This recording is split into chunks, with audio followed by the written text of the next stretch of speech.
Saudara, pada hari ini saya mengajak kita kembali untuk merenungkan firman Tuhan ya. Pada hari ini mari kita membaca dan merenungkan firman Tuhan dari kitab Lukas pasalnya yang kelima, ayat yang pertama sampai dengan ayat yang keenam.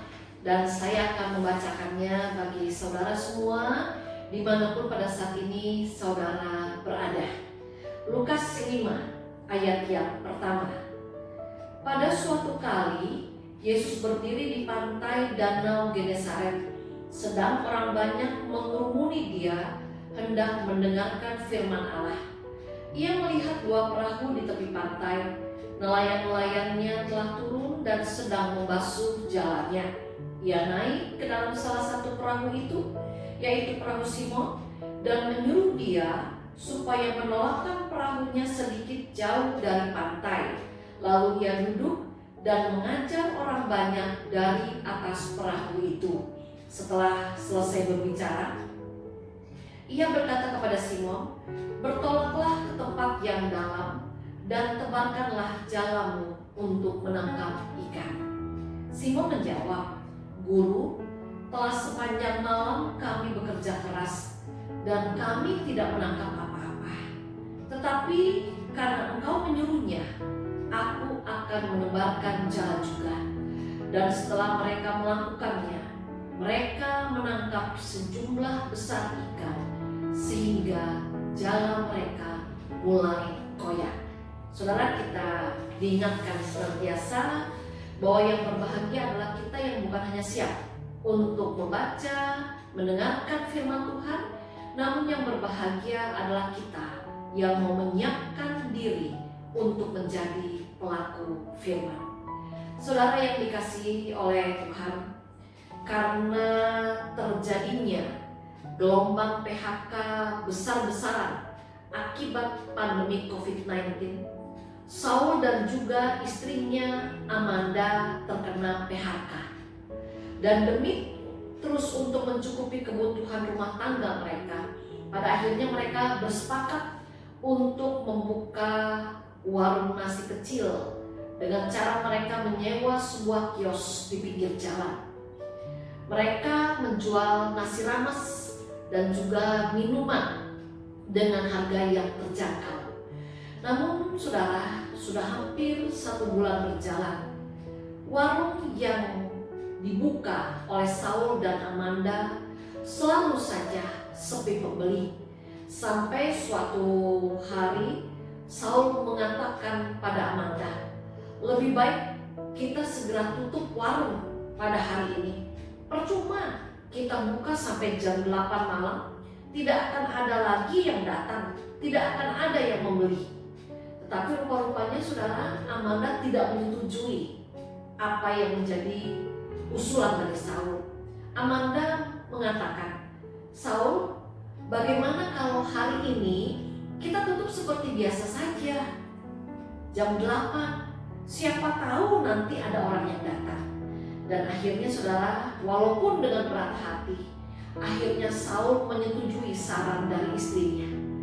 Sekitar jam 7 malam, tiba-tiba ada mobil yang membawa rombongan orang dari luar kota.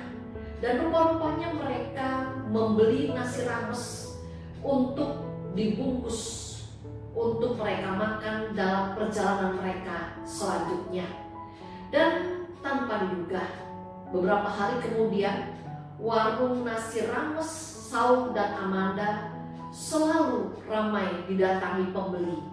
Karena rupa-rupanya saudara, beberapa orang yang ada dalam rombongan mobil yang datang beberapa hari yang lalu, rupa-rupanya mereka membagikan melalui media sosial tentang kelezatan dan juga harga yang terjangkau dari nasi rames Saul dan Amanda. Sehingga pada akhirnya keberadaan nasi rames yang dibuka oleh Saul dan Amanda menjadi viral di media sosial dan banyak didatangi oleh para pembeli.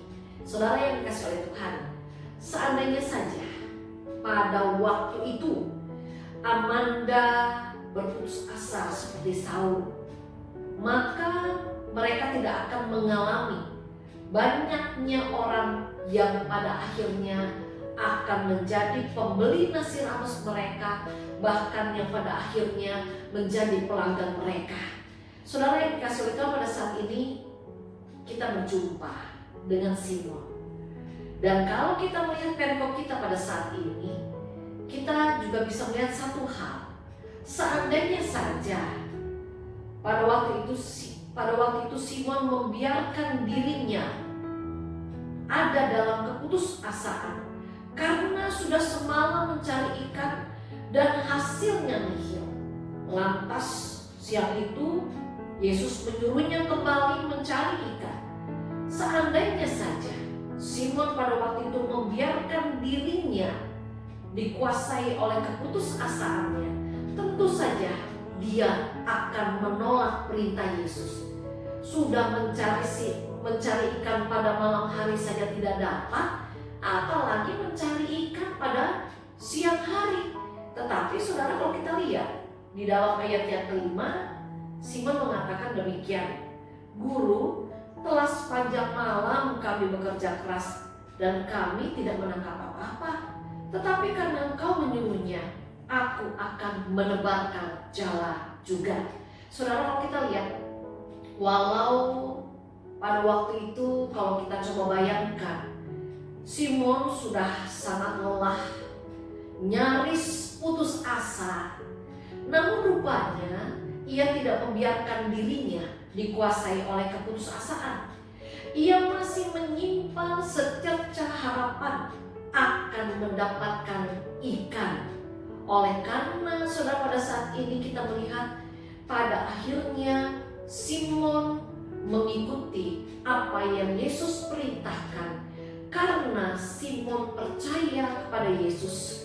Oleh karena itu pada akhirnya saudara, kita bisa melihat karena percaya Simon kepada Yesus, karena Simon tidak membiarkan dirinya dikuasai oleh keputusasaannya, pada akhirnya firman Allah menyaksikan Simon dan juga teman-temannya berhasil mendapatkan ikan yang sampai membuat jala mereka terkoyak. Saudara kekasih Tuhan, dari kisah Simon hari ini kita diingatkan kembali pentingnya kita menjalani kehidupan dengan berpengharapan. Ingatlah, ketika kita hidup berpengharapan, kita tidak akan hidup di dalam keputusasaan. Ketika kita hidup dalam pengharapan, kita tidak akan membiarkan diri kita dikuasai oleh perasaan-perasaan negatif. Karena dalam pengharapan ada kekuatan yang akan memampukan kita untuk kita terus dan terus menjalani kehidupan ini dengan baik. Apapun yang harus kita alami, di dalam pengharapan ada kekuatan untuk kita terus berjuang di dalam kehidupan ini. Di dalam pengharapan, di situ juga ada keyakinan bahwa ada kebaikan yang pasti akan kita alami. Saudara, pada saat ini melalui peristiwa dalam Lukas 5 ayat 1 sampai dengan 6 ini, kita juga diingatkan jangan kita lupa agar kita dapat mengalami kuasa dan kebaikan, bahkan keindahan dalam hidup berpengharapan. Marilah saudara, kita meletakkan pengharapan kita hanya kepada Tuhan, bukan kepada hal-hal yang lain yang ada di dunia ini. Jangan berharap kepada manusia, karena manusia siapapun dia bisa mengecewakan kita. Jangan berharap pada harta kekayaan, karena harta kekayaan bisa habis lenyap dalam sekejap. Jangan berharap pada kekuatan diri sendiri, karena kekuatan diri sendiri pun ada batasnya. Tetapi saudara, marilah kita belajar hidup berpengharapan hanya kepada Tuhan Yesus yang maha segalanya, yang tahu apa yang terbaik untuk kita sebagai anaknya, dan yang tidak akan pernah mengecewakan saudara dan saya.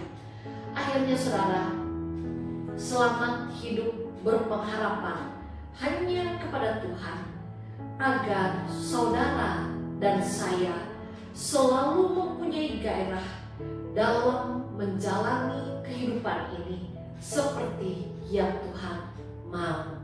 Amin. Saudara, mari kita berdoa. Bapa di surga, biarlah Tuhan yang akan tolong kami. Apapun yang harus kami alami dalam kehidupan kami, biarlah kami tidak mau membiarkan diri kami dikuasai oleh keputusasaan. Mampukan kami Tuhan, agar kami terus mau berharap kepada Tuhan. Kami yakin dan percaya Tuhan, bahwa ketika kami menyerahkan pengharapan kami kepada Tuhan, Engkau yang maha segalanya, Engkau yang maha baik, Engkau adalah Allah yang tidak akan mengecewakan kami. Berkati kami, kuatkan kami, mampukan kami, untuk kami menjalani kehidupan kami selanjutnya tanpa rasa berputus asa. Di dalam nama Tuhan Yesus kami berdoa. Amin.